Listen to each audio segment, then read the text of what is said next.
নরসিংদীতে গত এক মাসে খুন হয়েছে 12টি। আইন শৃঙ্খলার অবনতি যেন ছড়িয়ে পড়েছে সারা জেলা জুড়ে।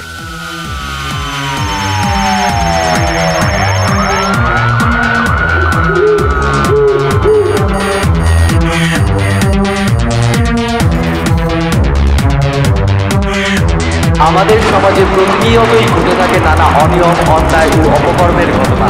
সমাজে ঘটে যাওয়া ঘটনা ও এই ঘটনার পিছনে লুকিয়ে থাকা রহস্য উদ্ঘাটনে অনুসন্ধানমূলক নিয়মিত অনুষ্ঠান শুরু হতে যাচ্ছে। 5, 4, 3, 2, 1, 0। বেঙ্গল টিভির অনুসন্ধানমূলক নিয়মিত অনুষ্ঠান ক্রাইম ইনভেস্টিগেশন টিম বেঙ্গল টিভিতে আপনাদেরকে স্বাগতম। আপনারা দেখছেন বেঙ্গল টিভি এবং আপনাদের সাথে রয়েছে আমি নাদিম মাহমুদ নয়ন। নরসিংদী যেন সহিংসতার অনল জ্বালিয়ে বসে আছে। আধিপত্য বিস্তার, রাজনৈতিক বিরোধ আর পারিবারিক কলহ, এই ত্রিমুখী সংঘাতে জর্জরিত হয়ে উঠছে পুরো জেলা। গত এক মাসে জেলার বিভিন্ন উপজেলায় ঘটেছে 12টি খুন। ধর্ষণের শিকার হয়েছে শিশুসহ 7 জন নারী। শুধু গত 8 দিনেই প্রাণ হারিয়েছেন 7 জন। বাড়ছে মানুষের আতঙ্ক, অনিশ্চয়তা আর প্রশ্ন, নিরাপত্তা কোথায়? 13 এপ্রিল রাতে পলাশ উপজেলার কুমারটেকে দুর্বৃত্তদের গুলিতে নিহত হন কাভার্ড ভ্যান চালক আহসানুল্লাহ। একই দিনে শিবপুরের ভরতেরকান্দি গ্রামে নিজ ঘর থেকে গৃহবধূ খাদিজা আক্তারের লাশ উদ্ধার করে পুলিশ। 22 এপ্রিল সদর উপজেলার আলোকবালিতে নিজ বাড়ির পাশেই কুপিয়ে হত্যা করা হয় স্থানীয় ওয়ার্ড মেম্বারকে।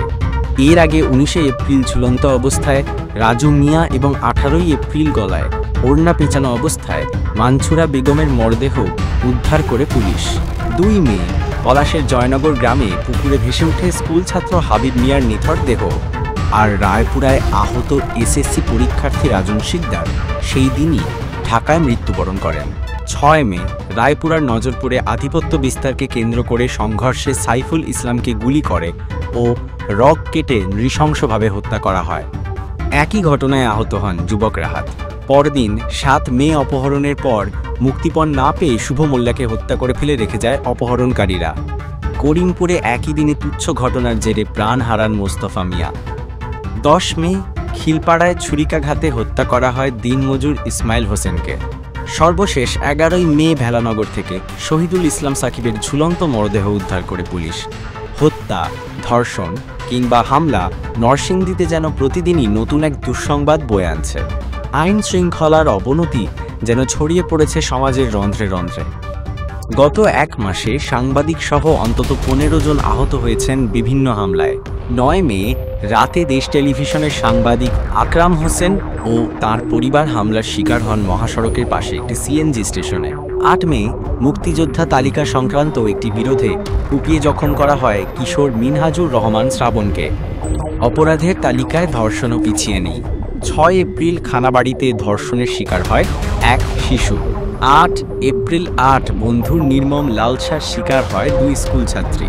11 এপ্রিল চলনা গ্রামে আর 15 এপ্রিল ফকিরের চোরেও ঘটেছে ধর্ষণের ঘটনা, সবই নাবালিকা ও অসহায় নারীর বিরুদ্ধে।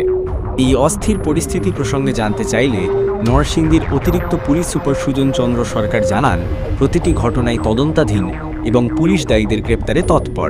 তার ভাষায় ঘটনাগুলো বিচ্ছিন্ন, এর পেছনে পারিবারিক সহিংসতা, স্থানীয় কোন্দল কিংবা ব্যক্তিগত শত্রুতাও রয়েছে। তবে আমরা সর্বাত্মক চেষ্টা করছি পরিস্থিতি নিয়ন্ত্রণে রাখতে। তবে প্রশ্ন রয়ে যায়, প্রতিরোধের এই চেষ্টায় কতটা কার্যকর হচ্ছে ব্যবস্থা? কারণ যে হারে বাড়ছে অপরাধ, সেই হারে তো কমছে না মানুষের আতঙ্ক। দেখতে দেখতে বেজে গেল বিদায়ের ঘন্টা। আজ চলে যাচ্ছি, কিন্তু ফিরবো নতুন কোন রহস্যের জটিলতা নিয়ে আগামী পর্বে। সেই পর্যন্ত আমি নাদিম মাহমুদ নয়ন আপনাদের কাছ থেকে বিদায় নিচ্ছি।